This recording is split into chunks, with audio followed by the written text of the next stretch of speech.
Welcome back to Midday Kentucky, everyone. We are now living in a cyber world. So how can we keep our families safe? October is Cybersecurity Awareness Month.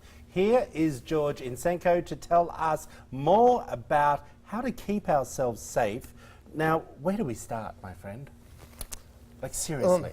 So I think that there's nothing new under the sun, really. We're still afflicted by the same thing humanity's always been afflicted with, and that's the stealing, graft, politics, espionage, just normal bad behavior, exploitation, and we're seeing those things more and more because we're out in the open environment. The web has connected us to everybody. It's the whole entire world. It's not our smaller communities, so by extension, we're seeing more and more of these type of attacks, even though they may not be focused at us. So we need to look at things like, we mentioned it earlier about Google Home and Echo, things that are connected to wireless, our watches, our refrigerators, how we keep those things secure, how we keep our kids secure, how do we keep our grandparents secure.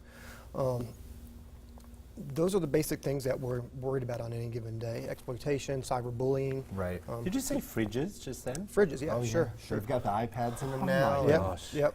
So, I mean, it's a great idea having all those things connected, but there's, there's some safety that needs to be brought along with that. Now, Mr. Insko, I think it's important for our viewers to know that you're in charge of University of Kentucky's full cyber program and their security.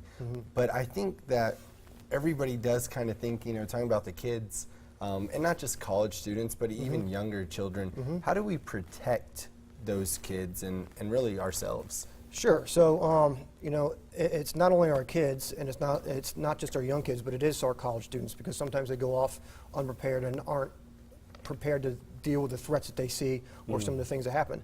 But the basic idea is you want to preload the conversation.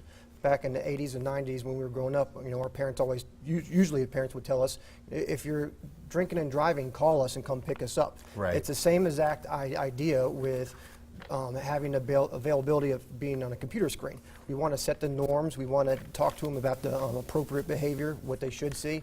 They're going to see bad stuff online, and they should be able to come to the parents and say, I saw this online. What is it? What should I do? We should talk to them about cyberbullying.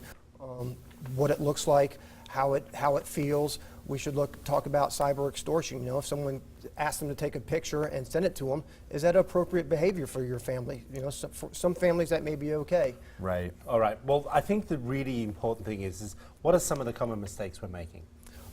So some of the common mistakes we're making is we're not updating our computer systems and our home routers and our wireless access points. We're using short passwords. We should use paraphrase passwords, 15 characters or longer. So I couldn't remember that. Well, so passphrases are pretty easy. So we could come up with something like Midday Kentucky rules, and that's all you have to do, because the length and complexity of that password is long enough that it makes sense, right? Well, yes, we do. That's right. Everybody, that's choice password. It's not my password. Delete.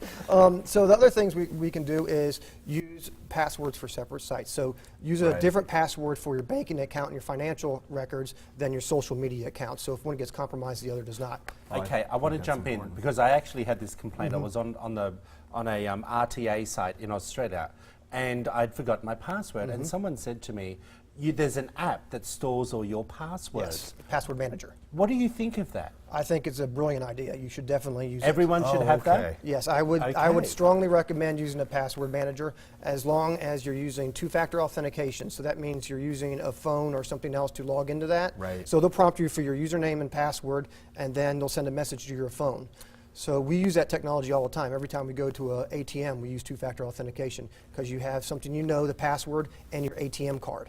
That's two-factor authentication. It's the same exact principle with a phone and two-factor authentication, securing your social media accounts, your bank accounts, anything else like that. Troy, we need him back on the show. There's too much here. Like, this affects everybody. He might have just saved us. Okay, Okay, Dave. I feel like I need to be taking notes right now. No, I think it's a really important conversation to have. Let's put up all the information on how people can get hold of you. I think that's what we need to do as well. There's some great information there that a CSIAC, what's that? So that is an organization that helps educate people about cybersecurity, and Okay. it's a good resource there for a common person to go look at and educate themselves All about right. how to be Well, better we're going to protected. get you back next month as Yeah. well.